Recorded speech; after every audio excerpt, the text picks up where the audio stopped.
আজ ঠাকুর শ্রী রামকৃষ্ণের বলা একটি গল্প আপনাদের সামনে উপস্থাপন করব। গল্পটির নাম আন্তরিকতা থাকলে কি না হয়। সর্বমঙ্গলা মেয়েটি ছিল সুরূপা ও সুলক্ষণা। তার বাপ ছিলেন নিষ্ঠাবান দরিদ্র ব্রাহ্মণ। লোকের বাড়ি চণ্ডীপাঠ করে তিনি দিন যাপন করতেন। সর্বমঙ্গলার রূপে গুণে মুগ্ধ হয়ে এক জমিদার তার একমাত্র পুত্রের সঙ্গে তার বিয়ে দিয়ে মহাসমারোহে নিজের বাড়ি নিয়ে গেলেন। ব্রাহ্মণ একদিন চণ্ডীপাঠ করতে করতে মনে করলেন, মা, আমি গরিব মানুষ বলে কি তোমার পূজা করতে পারবো না? কেবল বড় মানুষরাই তোমার পূজা করবে। ব্রাহ্মণ মনে মনে ভাবলেন, যেমন করে হোক একবার মায়ের পুজো করতেই হবে। ব্রাহ্মণী তার মনের ইচ্ছের কথা শুনে মায়ের পুজো করতে সম্মত হলেন এবং সারা বৎসর কষ্টে সৃষ্টির দিন কাটিয়ে তারা 12টি টাকা জমালেন। ক্রমে পুজোর দিন নিকটবর্তী হলো। ব্রাহ্মণ একটি আধুলি নিয়ে কুমোর বাড়ি গিয়ে বললেন, বাপু, এই আধুলিটি নিয়ে যেমন হয় এক্ষুনি প্রতিমা গড়ে দাও। কুমোর বললেন, ঠাকুর মশাই, আপনি কি পাগল হয়েছেন? দুর্গাপূজা করবেন, আপনার সে সামর্থ্য কোথায়? ব্রাহ্মণ বললেন, আজ 1 বৎসর ধরে মানত করেছি, এবার মায়ের পাদপদ্মে গঙ্গাজল বিল্ল বদল দিব, তা বাবু এতে সামর্থ্য আর অসামর্থ্য কি আছে? তুমি এই আটানায় যেমন হয় একখানি প্রতিমা গড়ে দাও। কুমোর বললেন, তাও ভালো, আপনি আধুলিটি নিয়ে যান, আমি আপনাকে একখানি প্রতিমা এমনিই গড়ে দিব। ব্রাহ্মণ বললেন, না বাপু, তা হবে না, ওই আটানায় তুমি আমায় একখানা প্রতিমা গড়ে দাও। ব্রাহ্মণ কোনো মতে আধুলিটি ফিরিয়ে নিলেন না। অগত্যা কুমোর আধুলিটি নিয়ে তাকে একখানি ভালো প্রতিমা গড়ে দিলেন। ব্রাহ্মণী সর্বমঙ্গলাকে শ্বশুরবাড়ি থেকে আনবার কথা বললেন, কিন্তু ব্রাহ্মণ সে কথায় কান দিলেন না। ব্রাহ্মণ ভাবলেন, আমার তো সেরকম পুজো নয় যে তার শ্বশুর বাড়িতে নিমন্ত্রণ করি, আর বিশেষে তারা বড় লোক, নিজেদের বাড়িতে পুজো, এ সময় তারা তাকে পাঠাবেই বা কেন? পঞ্চমীর দিন ব্রাহ্মণ কুমোরের বাড়ি থেকে দুর্গা প্রতিমাখানা নিয়ে এলেন। এমন সময় ব্রাহ্মণী বললেন, সর্বনাশ হয়েছে, আমি ঠাকুরের কাজ করতে পারবো না, আমি অসুচি হয়েছি, এখন ঠাকুরের কাজ করে কে? একথা শুনে ব্রাহ্মণের মাথায় হাত। দুর্গাপুজো বলে কথা, তার এত কাজ, এখন কে সামাল দেয়? কি করবেন ব্রাহ্মণ কিছু স্থির করতে পারছেন না। এমন সময় ব্রাহ্মণী বললেন, তুমি সর্বমঙ্গলাকে নিয়ে এসো। ব্রাহ্মণ অগত্যা তাই করতে বাধ্য হলেন। কিন্তু সর্বমঙ্গলা শ্বশুর শাশুড়ি তাদের একমাত্র পুত্রবধূকে পাঠাতে চাইলেন না।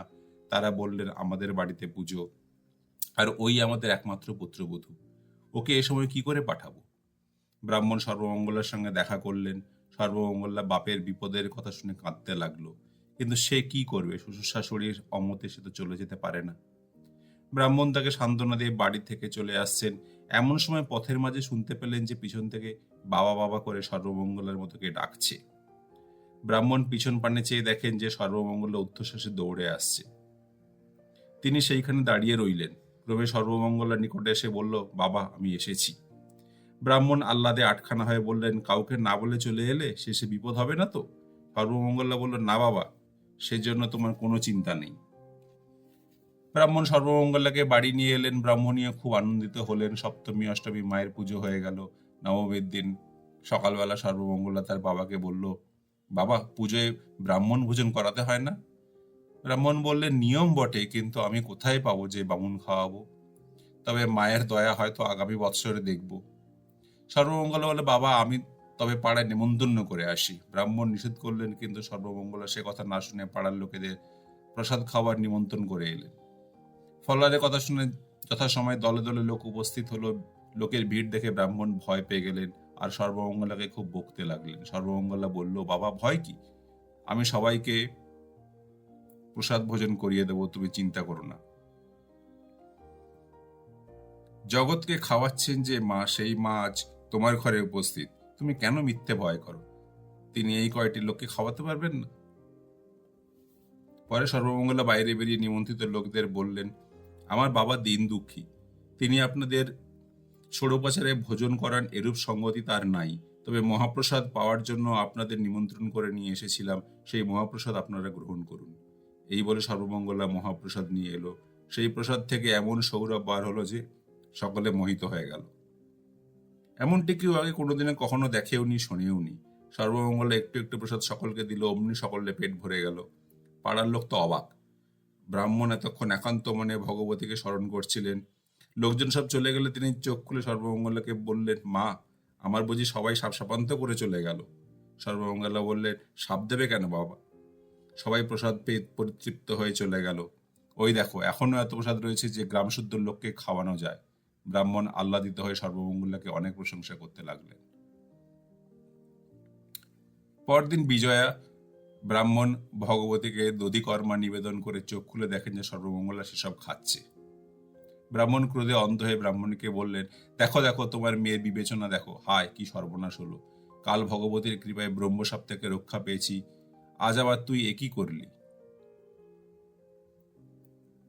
সর্বমঙ্গলা কথা শুনে কাঁদতে লাগলো, কোনো উত্তর দিল না। সর্বমঙ্গলা কান্না দেখে ব্রাহ্মণকে স্থির হতে বলে আবার দধিকর্মার আয়োজন করতে গেলেন। ব্রাহ্মণ আবার তা নিবেদন করলেন, সর্বমঙ্গলা আবার তা উচ্ছিষ্ট করে দিল। ব্রাহ্মণ তা দেখে প্রচন্ড ক্রোধে কাঁপতে লাগলেন আর সর্বমঙ্গলাকে দূর হয়ে যেতে বললেন। সর্বমঙ্গলা তখন কাঁদতে কাঁদতে মায়ের কাছে গিয়ে বলল, বাবা আমায় দূর হয়ে যেতে বলেছেন, তাই আমি চলে যাচ্ছি।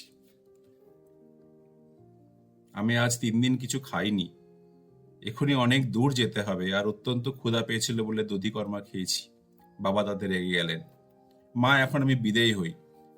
ব্রাহ্মণী আবার দধিকর্মার জোগাড় করছিলেন, পিছন ফিরে দেখেন সর্বমঙ্গলা সেখানে নেই। তিনি খুব জোরে সর্বমঙ্গলা ডাকতে লাগলেন, কিন্তু সর্বমঙ্গলাকে দেখতে পেলেন না।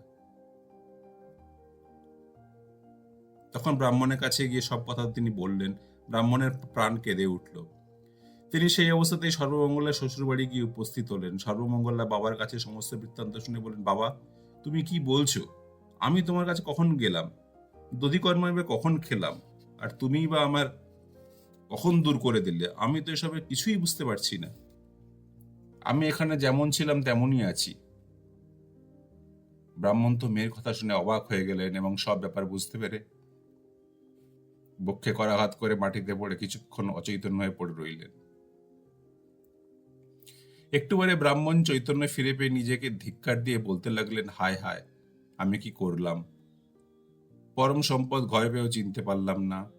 হায় মা, কেন আমায় এমন বঞ্চনা করলে? আমি অধম। যদি দয়া করে আমার বাড়ি এলে, আমায় বাবা বাবা বলে ডাকলে, তবে মা কেন আমার চোখ দুটি খুলে দিলে না?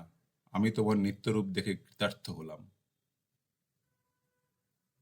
ব্রাহ্মণ এইভাবে বিলাপ করতে করতে বাড়ি ফিরে এলেন আর ব্রাহ্মণীকে সব কথা বললেন। তিনিও শোকে অধীর হয়ে পড়লেন।